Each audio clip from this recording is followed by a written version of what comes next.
आदाब, नमस्कार, सत श्री अकाल। केम छो। मैं हूं आपका दोस्त और होस्ट मोहम्मद अनस सिद्दीकी। आज हम बात करेंगे भगवान रामचंद्र के लेकर के कि क्या है रामबाण, कौन थे राजा समुद्र, सीता जी के अपहरण के पीछे क्या संधि हुई, बाली का वध क्यों किया गया। इन तमाम मसलों पर तमाम जानकारी के लिए मेरे साथ मौजूद हैं हमारे स्टूडियो में इस वक्त सनातन ज्ञानपीठ के राष्ट्रीय प्रवक्ता बलजीत यादव। अगर आपको हमारी वीडियो पसंद आए तो लाइक करें, शेयर करें, सब्सक्राइब करें और नीचे कमेंट बॉक्स में कमेंट ज़रूर करें। आइए एक बार स्वागत है बलजीत यादव जी का। बलजीत यादव जी, हम जानेंगे आपसे क्या है पूरा मामला।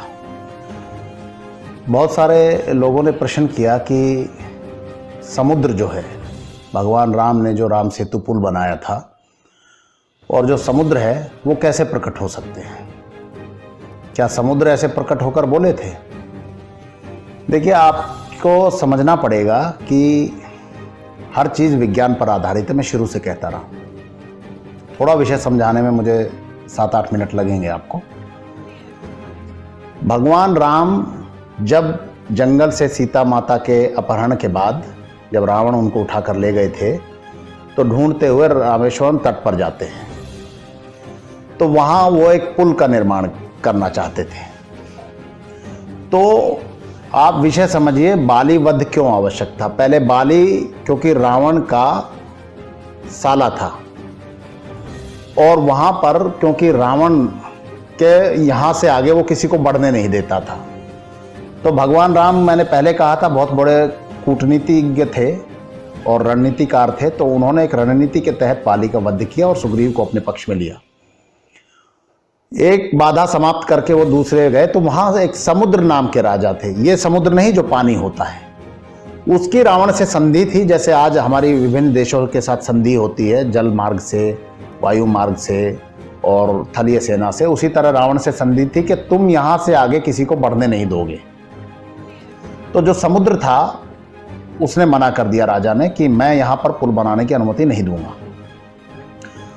तो वहां पर भगवान राम ने अपने एक दूत को भेजा कि उनसे कहिए कि समय लेकर विचार करें, क्योंकि मेरी पत्नी का अपहरण किया गया है, इसलिए पुल बनाना मेरे लिए नितांत आवश्यक है।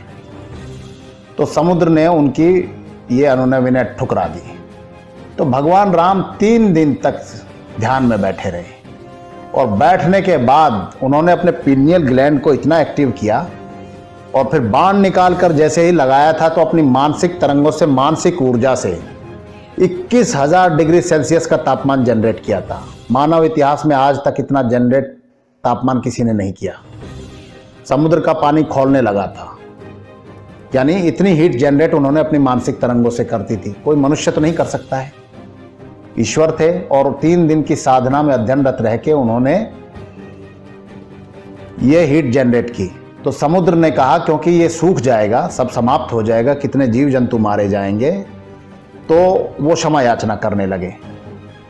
वो समुद्र नहीं थे जो जल आप देखते हैं, उसको समुद्र देवता कह देते हैं, लेकिन समुद्र एक राजा था। तो उन्होंने कहा कि आप इसको रहने दीजिए और मैं आपको अनुमति देता हूं। तो भगवान राम ने कहा कि मैं वचनबद्ध हूं कि मेरा जो बाण लगेगा वो वापस नहीं होगा। इसीलिए हम कहते हैं ना कि राम बाण दवा है, राम बाण है, क्योंकि वो अपने लक्ष्य को ही भेद कराता था। क्योंकि समुद्र भी कूटनीतिज्ञ थे, उन्होंने कहा कि इसको आप मेरे शत्रु की तरफ चला दीजिए, जो आज वर्तमान में आप अंडमान निकोबार देखते हैं। तो उन्होंने वहां पर वो बाण छोड़ दिया था और वो 2 खंडों में विभक्त हो गया था। तो समुद्र वो समुद्र नहीं थे, समुद्र के किनारे राजा समुद्र का राज था। उन्होंने मार्ग नहीं दिया था, उन्हीं से भगवान राम ने मार्ग मांगा था, क्योंकि ये शालीनता थी उनकी। उन्होंने कहा कि मुझे पुल बनाने की अनुमति दे दीजिए। वो उनको नहीं पहचान पाए, नहीं पहचाना, इसीलिए भगवान को इतनी मानसिक तरंगों से अपना हीट जनरेट करनी पड़ी। तो विषय ये है।